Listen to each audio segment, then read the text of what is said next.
الحمدللہ رب العالمین نحمدہ ونصلی علی رسولہ الکریم اما بعد فاعوذ باللہ من الشیطان الرجیم بسم اللہ الرحمن الرحیم یا ایہا الذین آمنوا اتقوا اللہ حق تقاتہ ولا تموتن الا وانتم مسلمون آمنت باللہ صدق اللہ العلی العظیم وصدق رسولہ النبی الامین الکریم اما بعد۔ اللہ رب العزت کی دی ہوئی خصوصی توفیق کی بدولت جمعۃ المبارک کی ان مبارک ساعتوں میں ایک مرتبہ پھر اس کا ذکر کرنے کے لیے، اس کی یاد کرنے کے لیے، اس کے دین کی باتیں سیکھنے کے لیے، اس کے دین کی باتیں سکھانے کے لیے اور اس کی بارگاہ عالیہ میں سر بسجود ہونے کے لیے ہم تمام لوگ اکٹھے ہوئے ہیں۔ اللہ رب العزت سے دعا گو ہیں کہ ہم تمام کا یہاں آنا، بیٹھنا، کلام کرنا، کلام سننا اور اپنی بارگاہ میں سر بسجود ہونا قبول و مقبول فرمائے۔ جو آیت کریمہ سورہ آل عمران کی 103 نمبر آپ کی خدمت میں تلاوت کی ہے، اس میں اللہ رب العزت مومنین سے مخاطبت فرما رہے ہیں، اور جو انداز مخاطبت ہے بڑا غور طلب ہے، بڑا پرمغز ہے کہ خطاب ہو رہا ہے اہل ایمان سے، اور یہ بات ہم گزشتہ گفتگو کے اندر بھی ماضی میں کر چکے ہیں کہ جب مخاطبت اہل ایمان سے ہوتی ہے تو اس مخاطبت کے اندر بڑا خاص پیغام ہوتا ہے جو خاص مسلمانوں کے لیے اور اہل ایمان کے لیے ہوا کرتا ہے، اور بلا تفریق وہ مومنین کی جماعت میں سے مرد ہو یا عورت ہو، بچہ ہو یا بوڑھا ہو، امیر ہو کہ غریب ہو، حاکم ہو یا محکوم ہو، الغرض کسی طبقہ فکر اور شعبہ زندگی سے تعلق رکھنے والا شخص کیوں نہ ہو، جب اللہ رب العزت یا ایہا الذین آمنوا کہہ کر مخاطبت فرماتے ہیں تو یہ تمام کے تمام طبقات یکساں طور کے اوپر اس بات کے مخاطبین میں شامل ہوتے ہیں، جس کو انگریزی زبان میں آپ ایڈریسیز کہتے ہیں کہ they all become equal addressees، وہ تمام کے تمام اس حکم کے اندر برابر ہو جاتے ہیں۔ کوئی اگر یہ تصور کرے، کوئی یہ سوچے کہ اس مخاطبت کے اندر میں شامل نہیں ہوں، تو یہ اس کی غلط فہمی تو ہو سکتی ہے، اس کی کج فہمی تو ہو سکتی ہے، اس کی کم فہمی تو ہو سکتی ہے، لیکن حقیقت حال یہ نہیں ہوتا، کیونکہ جب اللہ رب العزت مومنین کو خاص طور پر مخاطبت فرماتے ہیں تو پورے گروہ کو یکساں طور پر اس گفتگو میں، اس بات میں، اس آیت میں ایڈریس کیا جا رہا ہوتا ہے۔ اللہ رب العزت نے ارشاد فرمایا یا ایھا الذین آمنوا اتقوا اللہ حق تقاتہ، کہ اے لوگوں جو ایمان لائے ہو اللہ سے ڈرو، اور پھر فرمایا حق تقاتہ، جیسا کہ اللہ سے ڈرنے کا حق ہے۔ اس کا مطلب یہ ہوا کہ بحیثیت مسلمان کے اور بحیثیت مومن کے ہم اور آپ کوشش تو کرتے ہیں کہ اپنی زندگی کے اندر کچھ اچھائیوں کو شامل کر لیا جائے اور اپنی زندگی سے کچھ رذائل یا خبائث کو کم کر دیا جائے، مگر قرآن حکیم کی یہ آیت ہمیں یہ بتا رہی ہے کہ اس کے اندر مرضی آپ کی نہیں چلنی چاہیے، بلکہ اس کے اندر اگر مرضی شامل ہوگی، رضا شامل ہوگی، آپ کے اعمال میں جو چیز مطلوب و مقصود ہوگی وہ ہے جو اللہ چاہتا ہے۔ خیر اور شر کا تعین جب کیا جائے گا تو اس کا حق آپ کے پاس موجود نہیں ہوگا۔ کسی شے کے اچھے اور برے ہونے کا تعین وہ آپ نہیں کریں گے۔ بحیثیت مومن کے، بحیثیت مسلمان کے، کسی انسان کے پاس یہ اختیار موجود نہیں ہوگا کہ وہ اپنی مرضی سے جس چیز میں چاہے عمل کر ڈالے، اور جو چیز اس کو ناپسند آئے، اس کے نفس پر گراں گزرے، وہ اس چیز سے اجتناب کرنا شروع کر دے۔ خیر اور شر کے تعین کا اختیار حضرت انسان اور بالخصوص مومن کو نہیں دیا گیا، بلکہ فرمایا یا ایھا الذین آمنوا اتقوا اللہ حق تقاتہ، کہ اے لوگو جو ایمان لائے ہو اللہ سے ڈرو، اور ویسے ڈرو جیسے کہ ڈرنے کا حق ہے۔ حضرت سیدنا عمر فاروق رضی اللہ تعالی عنہ تشریف فرما تھے، حضرت کعب رضی اللہ تعالی عنہ موجود تھے، کنورٹڈ مسلم تھے، یہودی تھے، اسلام کے اندر داخل ہوئے، بڑے راہب تھے، بڑے عالم تھے۔ آپ نے حضرت عمر رضی اللہ تعالی عنہ نے حضرت کعب سے پوچھا، کعب تم بتاؤ تقویٰ کسے کہتے ہیں؟ اللہ کا خوف، اللہ کا ڈر، جو قرآن حکیم میں بار بار مطلوب ہے، مقصود ہے، پکارا گیا ہے، مانگا گیا ہے، طلب کیا گیا ہے، اس کی تعریف کیا ہے؟ تو حضرت کعب رضی اللہ تعالیٰ عنہ آپ نے جواب دینے کے بجائے ایک اور سوال حضرت عمر رضی اللہ تعالیٰ عنہ سے پوچھ ڈالا اور فرمایا عمر تم بتاؤ کبھی دنیا میں خاردار جھاڑیوں کے جنگل سے گزرے ہو؟ آپ نے فرمایا کعب گزرا ہوں۔ کہا کیسے گزرے ہو؟ کہا اپنے دامن کو سمیٹ کر، اپنے وجود کو سکیڑ کر، اپنے لباس کو بچا کر گزرا ہوں، کہیں ایسا نہ ہو کوئی جھاڑی میرے لباس میں اٹک جائے، میرے لباس کو تار تار کر دے، یا میرے جسم پر لگ جائے، میرے جسم کو داغدار کر دے، اس طرح سے اپنے آپ کو بچا کر گزرا ہوں۔ تو آپ نے فرمایا عمر پھر یاد رکھو تقویٰ اس چیز کا نام ہے کہ تو دنیا سے اپنے ایمان کو اس طرح بچا کر گزر جا کہ شیطان تیرے ایمان کو داغدار نہ کر سکے۔ اس کو اللہ کا خوف، اس کو اللہ کا ڈر کہا کرتے ہیں۔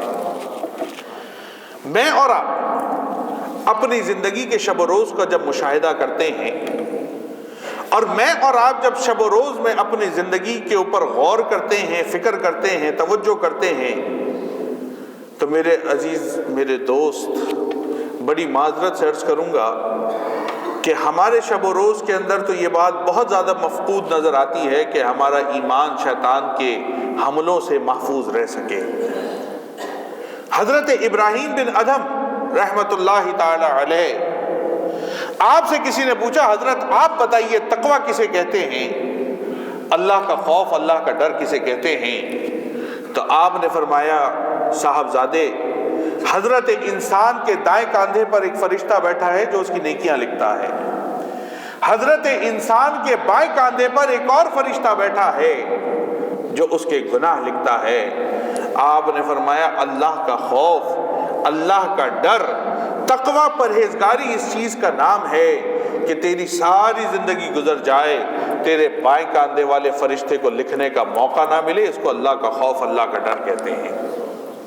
اب مجھے اور آپ کو جو سوچنا ہے، جس بات کا مشاہدہ کرنا ہے، جس پر توجہ کرنی ہے، وہ بات یہ ہے کہ کیا میری اور آپ کی زندگی اسی انداز میں گزر رہی ہے کہ بائیں کاندھے والے فرشتے کو لکھنے کا موقع نہیں مل رہا، یا میری اور آپ کی زندگی اس انداز میں گزر رہی ہے کہ کبھی کبھی دائیں کاندھے والا فرشتہ بھی کچھ لکھ لیتا ہے اور اکثر اوقات بائیں کاندھے والا فرشتہ لکھتا رہتا ہے، یا کبھی دائیں والا بھی لکھتا ہے، کبھی بائیں والا بھی لکھتا ہے، اگر کیفیت اس طرح سے ملی جلی ہے تو یاد رکھیے بندہ مومن سے جو اللہ کو تقوی مطلوب ہے، یہ کیفیت اس تقوی کے خلاف ہے، اس مطلوب کے خلاف ہے۔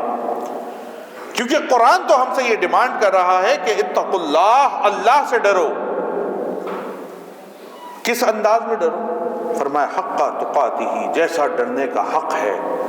اور ڈرنے کا حق یہ ہے کہ حضرت انسان کا زندگی کا کوئی لمحہ اللہ رب العزت کی نافرمانی میں نہیں گزرنا چاہیے۔ آگے اللہ نے ارشاد فرمایا وَلَا تَمُوتُنَّ إِلَّا وَأَنْتُمْ مُسْلِمُونَ۔ اور دیکھو تمہیں جو تقوی کی یہ تلقین کی جا رہی ہے اور تمہیں جو اس بارے میں آگاہی فراہم کی جا رہی ہے، متنبہ کیا جا رہا ہے کہ تم اللہ سے ویسے ڈرو جیسے ڈرنے کا حق ہے، تو فرمایا اس کی وجہ یہ ہے وَلَا تَمُوتُنَّ إِلَّا وَأَنْتُمْ مُسْلِمُونَ، کہ اس حال میں ہرگز نہ مر جانا کہ تم کافر ہو، اللہ کے احکامات کے انکاری ہو، بلکہ مرنا تو اس کیفیت کے اندر مرنا کہ تم مومن ہو، تم مسلمان ہو۔ حضرت خلیفہ عبد الملک، آپ کے بارے میں آتا ہے کہ ایک مرتبہ اپنی مسند پر تشریف فرما تھے کہ آپ کے پاس ایک شخص آیا، آنکھوں میں آنسو ہیں، جسم پر کپ کپی اور لرزہ طاری ہے۔ خلیفہ عبد الملک نے دیکھا تو دریافت کیا معاملہ کیا ہے، کوئی مالی تنگی ہے، کوئی معاشی تنگی ہے، کوئی مسئلہ ہے تو حل کیا جائے۔ اس نے آ کر جو خلیفہ سے بات کی وہ بات یہ تھی کہ حضرت ایک گناہ اتنا بڑا ہو گیا کہ اس وقت اس کے کفارے کی کوئی امید نظر نہیں آتی۔ عبد الملک نے جب یہ بات سنی تو مسکرا کر فرمایا کہ کیا تیرا گناہ اس دنیا سے بڑا ہے؟ اس نے کہا ہاں شاید میرے گناہ اس دنیا سے بڑھ چکے ہیں۔ عبد الملک نے حالات کی سیویریٹی، نزاکت کو سمجھتے ہوئے کہا کہ اچھا کیا تیرا گناہ آسمان سے بھی بڑا ہے؟ کہا ہاں عبد الملک شاید گناہ اس سے بڑا ہوا ہے۔ عبد الملک ذرا چوکنا ہو گیا، بیٹھ گیا، کہا کیا کہنا چاہتے ہو کہ تیرا گناہ اللہ کے عرش سے بھی بڑا ہے؟ تو کہا شاید میرے گناہ اس سے بڑھ چکے ہیں۔ تو عبد الملک اہل علم تھا، کہنے لگا ٹھیک ہے پھر یہ بھی پتا کہ تیرا گناہ اللہ کی رحمت سے بڑا ہے؟ یہ بات سنی تو نگاہ جھک گئی، کہا نہیں اس کی رحمت تو خیر بہت بڑی ہے، لیکن گناہ اتنا سخت ہوا ہے کہ سمجھ نہیں آتا کیا کروں۔ کہا بتاؤ معاملہ کیا ہے؟ بزرگ لکھتے ہیں کہ اس شخص نے خلیفہ عبد الملک سے کہا کہ میں اصل میں کفن چور تھا، لوگوں کے کفن چراتا تھا۔ میرا کاروبار یہ تھا کہ جب کوئی شخص مر جاتا میں ان لوگوں کے ساتھ جو لواحقین ہوتے تھے اس مردے کے جنازے میں شرکت کرتا، اس کے بعد ان کے ساتھ قبرستان جاتا، تدفین کے اندر شریک ہوتا۔ جب لوگ واپس آنے لگتے تو میں ادھر ایک نشان لگا دیتا، اور رات کی تاریکی میں واپس آتا، قبر کو کھودتا، اس کا کفن اتارتا، قبر بند کرتا، گھر لاتا، دھوتا اور اس کو تازہ کفن، نیا کفن کر کے لوگوں میں بیچ دیتا۔ زندگی ایسے گزارتا تھا۔ لیکن عبد الملک گزشتہ چند روز میں کچھ ایسے واقعات ہوئے ہیں کہ مجھے اپنی بخشش کے کوئی آثار نظر نہیں آتے۔ کہ کیا ہوا؟ کہ چند روز پہلے کی بات ہے کہ حسب معمول میں نے اسی طرح ایک جنازے میں شرکت کی، لوگوں کے ساتھ قبرستان گیا، مردے کو دفن کیا۔ کہتے واپسی آتے ہوئے قبر پر نشان لگا دیا، تازی قبر تھی، ہم چلے گئے۔ رات کی تاریکی میں جب میں آیا میں نے قبر کھودی۔ کہتا عبد الملک میں نے دیکھا جس بندے کو دن کے اوقات میں ہم قبلہ رخ لٹا کر واپس آئے تھے، اس کی گردن توڑ کر قبلے کے رخ سے پھیر دی گئی ہے۔ جسم کا رخ قبلے کی طرف ہے لیکن اس کی گردن کی ہڈی کو کسی نے توڑا ہوا ہے اور رخ دوسری طرف پھرا ہوا ہے۔ کہتا میں خوف سے ایک دم پریشان ہو گیا کہ مجھ سے پہلے آ کر یہ کام کس نے کر دیا؟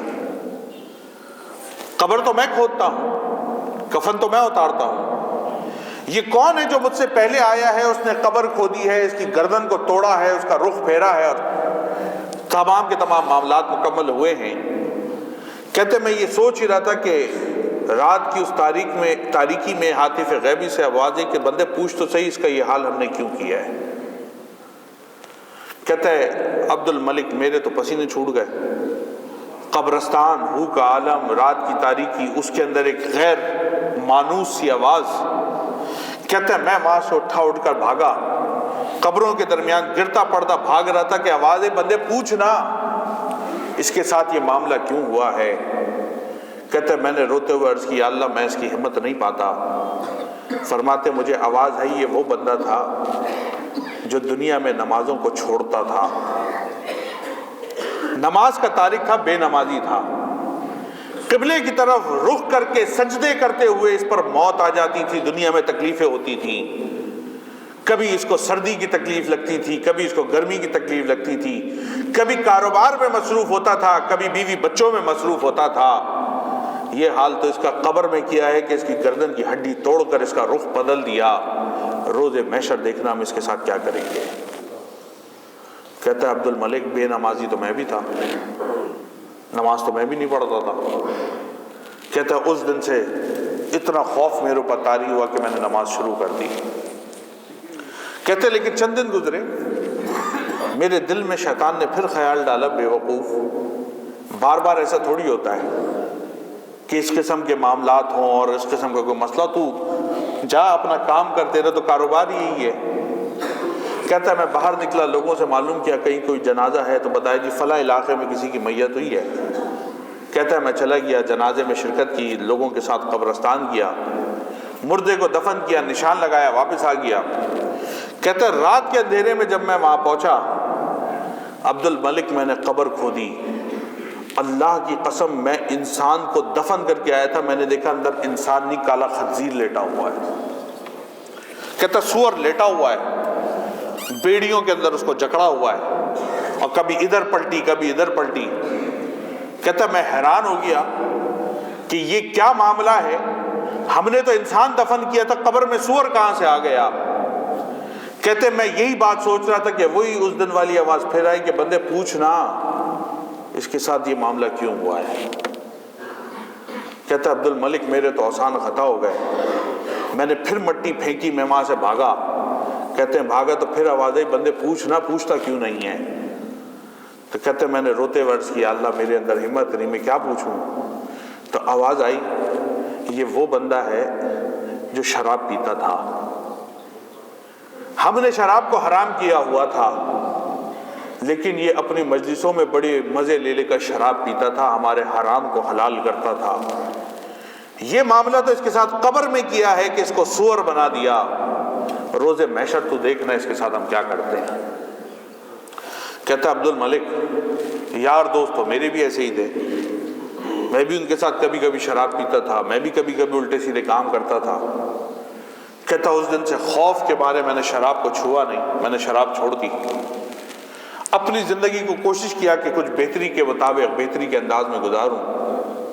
کہتے لیکن چند دن گزرے، پھر شیطان نے دل میں خیال ڈالا تو کھائے گا کہاں سے، تو کمائے گا کہاں سے، تیرا تو دھندا ہی یہی ہے، تیرا تو کام ہی یہی ہے، کفن چوریاں کرتا ہے۔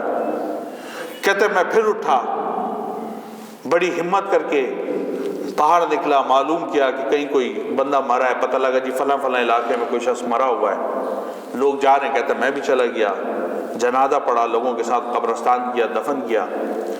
کہتے رات کے وقت جب میں واپس آیا میں نے قبر کھودی، اللہ کی قسم جس بندے کو صحیح سلامت میں دفن کر کے آیا تھا، میں نے دیکھا کسی نے اس کی زبان کو گدی سے کھینچ کر نکالا ہوا ہے، اور اس کے ہاتھوں کے اوپر لوہے کی کیلیں وہ ٹھوکی ہوئی ہیں جن میں سے آگ نکل رہی ہے، وہ بندہ زمین پر چت پڑا ہوا ہے اور گردن سے اس کی زبان پیچھے کھینچی ہوئی ہے۔ کہتا عبد الملک میں پریشان ہو کر وہاں سے ہٹا. میں نے کہا یہ پھر اللہ کا کوئی عذاب ہے, وہ بہت ہی گناہگار آدمی ہے. کہتے جب پیچھے ہٹے پھر وہی آواز آئی کہ بندے پوچھ, ہم تجھے بتانا چاہتے ہیں اس نے کیا کیا ہے. کہتے میں رونے لگا. میں نے کہا یا اللہ میرے اندر ہمت نہیں ہے. کہتے عبد الملک مجھے جواب دیا گیا یہ وہ بندہ ہے جو دنیا میں لوگوں کا مال دباتا تھا. کسی کی زمین پہ قبضہ کر لیا, کسی سے پیسے ادھار لیے تو واپس نہیں کیے, کسی کی جائیداد ہڑپ کر لی, کسی کی کوئی چیز چھین لی, کسی کے ساتھ ظلم کر کے, دھوکہ دے کے, فراڈ کر کے اس کا مال بیچ لیا. کل یہ کام تو دنیا میں ہوا ہے. جو قبر کا حال ہے روز محشر دیکھنا اس کے ساتھ کیا کریں گے.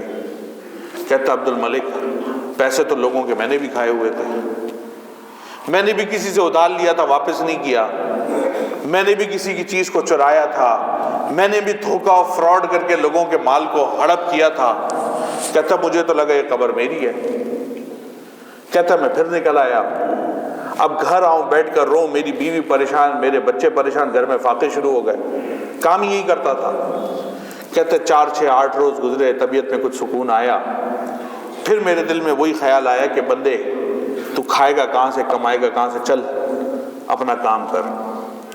کہتا عبد الملک میں نے پھر قبر ڈھونڈی, رات کو پہنچا.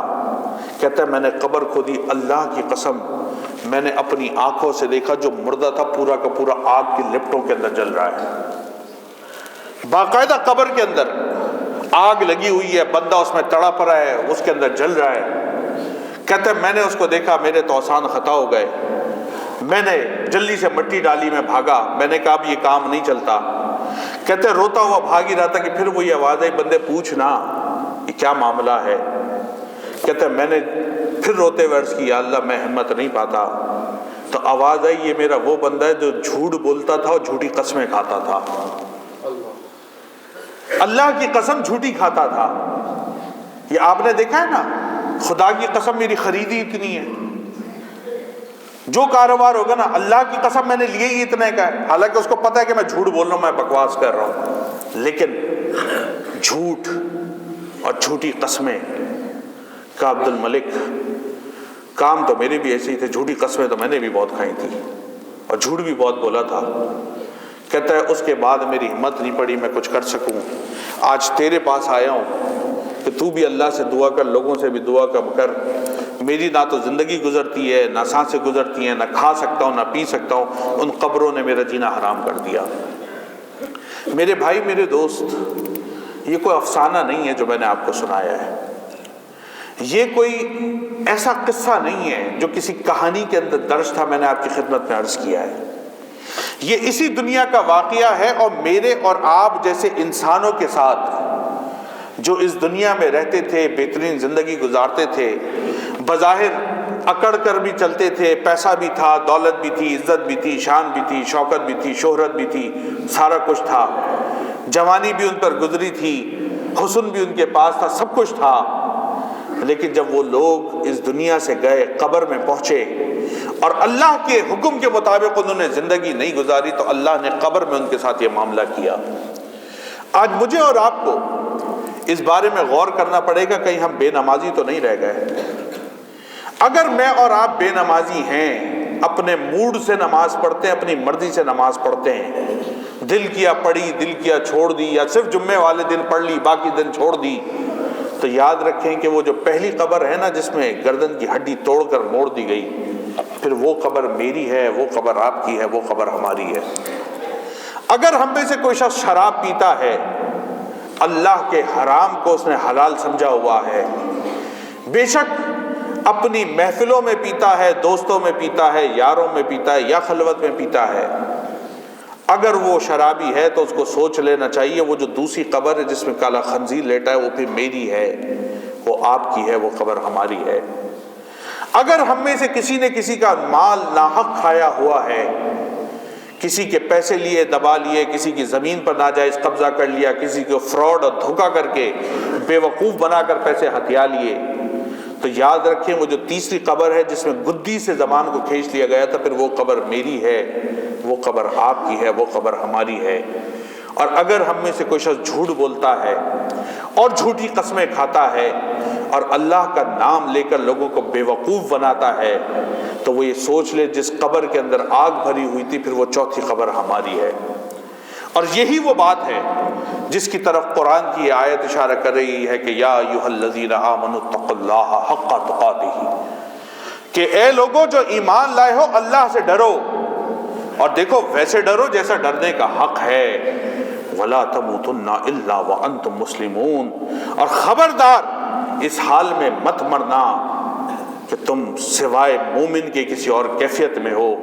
اگر تم نے اللہ پر ایمان کی کیفیت اور حالت کے علاوہ کسی حال پر موت پائی تو یاد رکھنا پھر تمہارا انجام وہی ہوگا جو ان لوگوں کا انجام ہے۔ میرے بھائی، میرے دوست، اپنی زندگی کا محاسبہ کریں، اپنی زندگی کا مشاہدہ کریں، نہ صرف خود اپنے اعمال کی اصلاح کریں بلکہ گھر میں دیکھیں میری بیوی، میرے بچے، میری بہن، میرے بھائی اگر اس قسم کی غفلتوں کا شکار ہیں کہ آپ تو نماز پڑھتے ہیں وہ نمازی نہیں ہیں، یا آپ تو شراب نہیں پیتے لیکن وہ اس مرض میں مبتلا ہیں، یا آپ نے تو کسی کا حق نہیں کھایا لیکن بہن بھائی یا کوئی دوست احباب یہ کام کرتے ہیں، یا آپ تو جھوٹے نہیں ہیں کوئی اور جھوٹ بولتا ہے، تو یہ میری اور آپ کی اخلاقی ذمہ داری ہے کہ ہم اس تک یہ پیغام پہنچائیں کہ اپنے اعمال کی اصلاح کر لو، نہیں تو پھر قبر میں جو حال ان مردوں کا ہوا تھا ان میں سے کوئی حال ہمارا بھی ہوگا۔ اللہ رب العزت ہم تمام کو اپنے دین کے مطابق زندگی گزارنے کی توفیق مرحمت فرمائے اور اپنے حق کے مطابق ڈرنے کی توفیق مرحمت فرمائے۔ وآخر دعوانا ان الحمد للہ رب العالمین۔